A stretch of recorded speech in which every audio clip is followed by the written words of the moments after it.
आपकी तरबियत ऐसे करता हूं कि आपको समझाऊं लीडर होता क्या है। और आप ये सारे जितने भी यहां लोग बैठे, आप वो लोग हैं अल्लाह जिनको कहते हैं मेरी सबसे अजीम मखलूक, अशरफुल मखलूकात।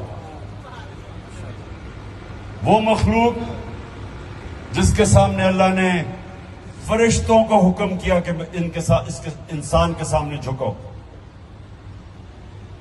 और फिर जब इब्लीस ने कहा कि मैं आग का हूं और ये मिट्टी का, मैं नहीं झुकता, तो अल्लाह ने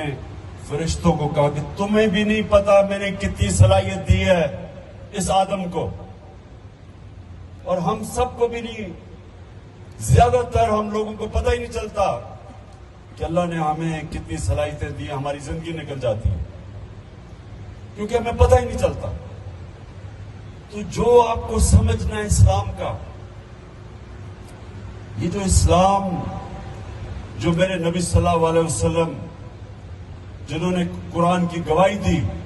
और हमारे लिए वो किताब लेके आए, जो हमेशा के लिए हमें उस रास्ते पर लगाने के लिए किताब है जिसके लिए आप दुआ मांगते हैं कि अल्लाह, नमाज जब पढ़ते हैं कि अल्लाह उस रास्ते पर लगा, जिस